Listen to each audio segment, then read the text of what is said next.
tani dan oleh si gembala tadi. Pada usia 11 tahun ia sudah menunjukkan kecerdikan, kecerdasan dan sifat yang bijaksana. Contoh yang kedua, ada dua orang ibu yang pada saat akan bekerja di ladang masing-masing meletakkan bayinya di satu tempat, lalu keduanya pun asyik pergi bekerja. Sedang kedua ibu itu bekerja dengan asyiknya, datanglah seekor serigala menerkam salah seorang anak bayi tadi dan kemudian dibawanya. Tinggallah anak bayi seorang. Ketika kedua ibu tadi kembali ke tempat dia meletakkan anaknya, maka keduanya lalu berebut anak yang satu itu. Jadi kasus berebut bayi rupanya memang sudah ada dari dulunya. Yang satu berkata itu anaknya, yang lain mengakui itu pun juga anaknya. Akhirnya keduanya mengadu kepada Nabi Sulaiman. Masing-masing ngotot, tidak ada yang mau mengalah.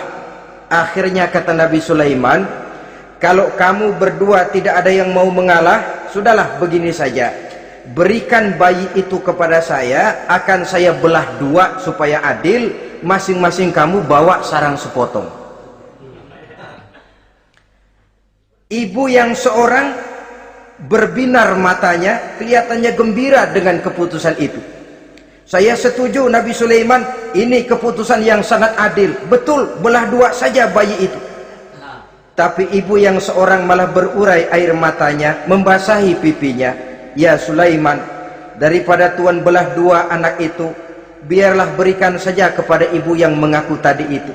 Tidak sampai hati saya melihat anak yang begini ini harus menjadi korban. Biarlah dia diasuh oleh ibu yang mengakuinya tadi, asal dia tetap hidup. Nabi Sulaiman tersenyum lalu berkata kepada ibu yang berurai air mata tadi, ambillah anak ini bu, karena ia memang benar anak ibu. Sebab sekejam-kejamnya hati seorang ibu tidak akan sampai melihat anaknya dibelah dua. Adapun engkau ibu yang gembira, engkau sesungguhnya ibu yang kurang ajar. Cuma sekedar ngaku-ngaku, buktinya anak mau dibelah dua kamu setuju. Ibu macam apa kamu anak dibelah dua setuju? Akhirnya ibu yang satu itu menerima hukuman yang setimpal karena mengakui sesuatu yang bukan haknya.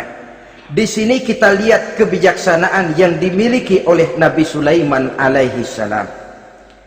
Bukti yang ketiga, pada waktu beliau mengadakan jihad fi sabilillah, beliau mengadakan mobilisasi dana. Tidak cuma manusia, binatang seluruhnya ikut memberikan sumbangan. Ketika datang gajah, gajah nyumbang kerbau. Datang kerbau, kerbau nyumbang kambing. Datang kambing, kambing nyumbang ayam. Datang ayam nyumbang burung. Datang burung nyumbang balang. Datang balang nyumbang semut. Gajah yang nyumbang kerbau ngelihat balang nyumbang semut ketawa. Hei semut, balang, Nabi Sulaiman kamu berikan semut untuk apa kayak gitu kecilnya? Liatin dong saya nyumbang kebo, kata gajah. Nabi Sulaiman tersenyum seraya bersabda, al-hadiyatu biqadril muhdi. Pemberian itu memang sesuai dengan kemampuan orang yang memberi. Kalau gajah nyumbang kerbau itu wajar saja, gajah besar sumbangannya pun besar. Sebaliknya kalau balang nyumbang semut itu juga memang pantas, balang kecil sumbangannya pun kecil. Yang tidak wajar kalau ada balang mau nyumbang kerbau, ada gajah nyumbang semut. Di sini kelihatan watak yang bijaksana dari Nabi Sulaiman alaihi salam. Ini merupakan ciri keistimewaannya. Setiap rasul dibekali dengan sifat ini yang namanya sifat fatonah, cerdik, cerdas dan bijaksana. Yang ini memang merupakan mukjizat. Kecerdasan seorang rasul tidak merupakan hasil sekolahan, tapi merupakan bimbingan wahyu semata-mata, dan ini yang tidak bisa ditandingi oleh manusia. Jadi jangan lalu ngambil dalih Rasul aja nggak sekolah pinter lalu ikut nggak sekolah, ya goblok terus.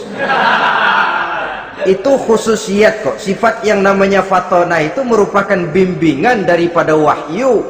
Adapun manusia, jikalau dia mau cerdik, jikalau dia mau cerdas, jikalau dia mau bijaksana, dia harus belajar. Dia lewat bangku sekolah, dia lewat teman bergaul, Ya lewat bertanya kepada orang-orang pandai atau autodidak dengan hidup banyak membaca dari kehidupan ini. Dengan demikian nilai kecerdikan, kecerdasan dan kebijaksanaannya akan bisa meningkat adanya. Ini keistimewaan pertama. Keistimewaan yang kedua, Nabi Sulaiman diberikan kekuasaan oleh Allah sehingga bisa menguasai angin, jin, bahkan juga mengerti segala macam bahasa binatang. Menguasai angin, beliau bisa menundukkan angin ribut dan memerintahkannya angin itu. Dalam surah Al-Anbiya ayat 81 kita temukan, wali Sulaiman ar-riha asifatan tajri bi amrihi ilal ardil lati barakna fiha. Dan bagi Sulaiman, ia mampu menundukkan angin ribut yang bertiup menurut perintahnya ke permukaan bumi yang kami berkahi di dalamnya. Menguasai angin, barangkali istilah sekarangnya memahami betul meteorologi. Itu sebabnya mukjizat hanya diberikan kepada Rasul, orang yang jiwanya sudah stabil. Coba kalau potongan kita diberikan keistimewaan bisa ngatur angin, Saban Sari main angin.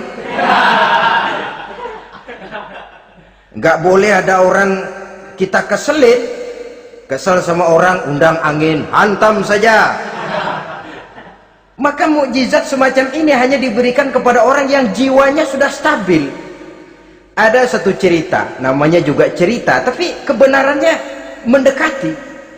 Seorang wali di tanah Jawa sholat Jumat di Masjidil Haram di Mekah. Namanya wali kalau di Jawa kan pakai belangkon. Dia sembahyang di Masjidil Haram. Ini ada orang Arab usil, tumben ngelihat belangkon. Ini apa di tengah masjid? Dia tepak belangkon itu, miring di atas kepala.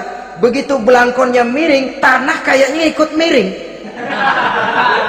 Sehingga penduduk heran, ini apa tanah jadi miring begini? Lalu ada seorang wali juga yang alim dan mengerti, lihat-lihat di tengah Masjidil Haram ada belangkon miring di atas kepala. Jangan-jangan ini sebabnya ini. Dia samperin, dia dananin lagi tuh belangkon rata, tanah kelihatannya kayak rata lagi. Keistimewaan seperti ini pun hanya diberikan kepada orang yang jiwanya memang sudah stabil. Coba kayak kita diberikan keistimewaan kayak begitu, main belangkon melulu. Saudara-saudara kaum muslimin rahimakumullah, juga bisa menguasai jin, memerintahkan jin, dan juga mengerti segala macam bahasa binatang. Kita bisa lihat dalam surah As-Saba ayat 12 misalnya. Demikian juga tentang mengerti bahasa binatang. Pada satu hari Nabi Sulaiman dan bala tentaranya lewat di satu lembah. Lembah itu kebetulan lembah semut. Ketika mereka lewat di lembah itu, Raja Semut lihat dari kejauhan, dia pidato kepada rakyatnya para semut itu. Apa katanya? Ya ayyuhan namlu dukhulu masakinakum la yahtimannakum Sulaiman wa junuduh wa hum la yash'urun